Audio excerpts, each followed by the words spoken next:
Is your crypto safe? Recently, the renowned financial magazine Forbes released the world's most trustworthy crypto exchange ranking, and I was super surprised. You will be too. A lot of big names don't even get to the top 10. We'll get back to this ranking in a second, but why am I insisting on crypto safety today? Why I think it's super important to know where to safely invest, trade your cryptos, etc.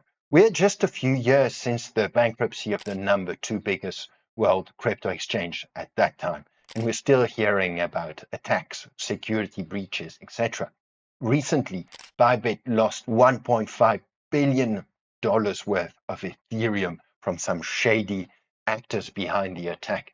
Even more recently, Hyperliquid, a super popular decentralized exchange, DEX these days, got also some very shady actors behind there attacking it in the form of forcing a short squeeze where if Hyperliquid didn't modify prices, tweak prices to rebuy this position, they would have gone bankrupt as well, which poses some serious questions about decentralization, actors, bigger players, etc.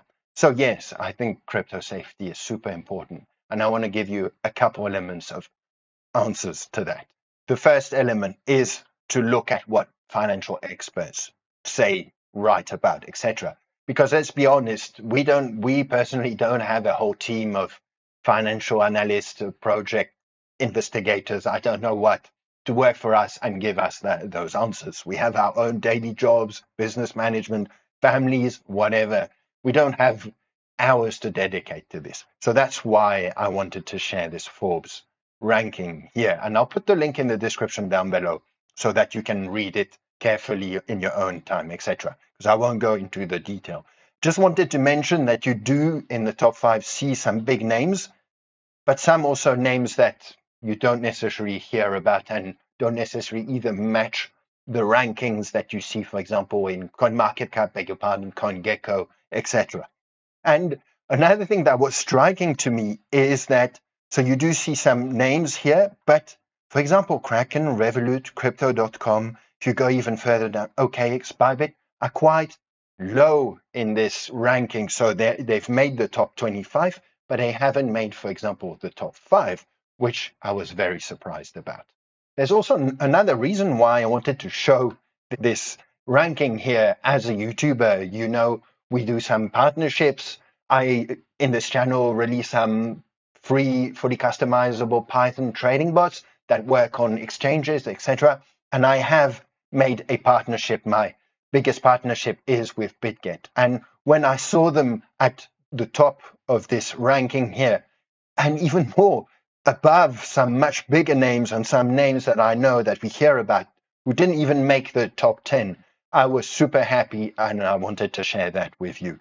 Bitget has clearly been increasing its reputation, its volume. There's a lot happening. It's very nice because on the contrary to some higher ranking, they have a lot of pairs listed. Their trading fees, especially futures, are very low. So that's why I also release all my trading bots. Here you see one that's been running for quite a while, placing some orders. It's a volatility anomaly catcher. I put a link in the description down below, the tutorial, in case you're interested.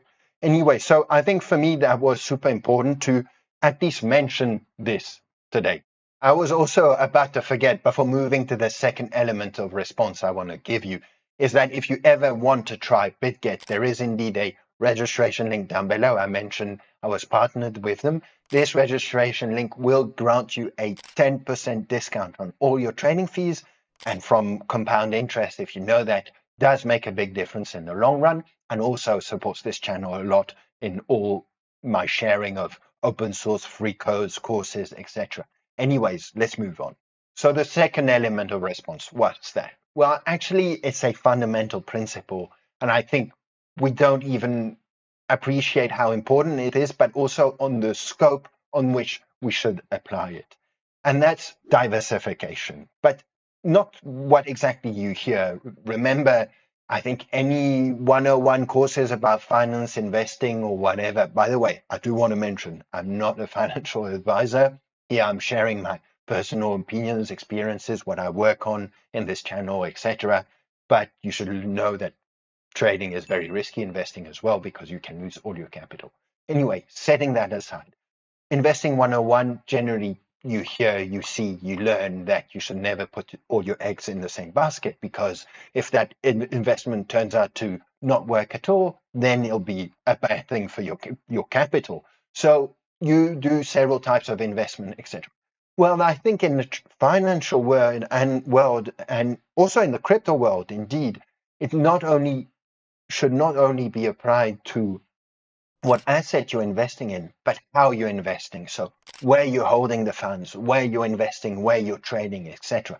Of course, I don't think one should go crazy and have managed 20 platforms at the same time. It's going to be a bit too much work, etc.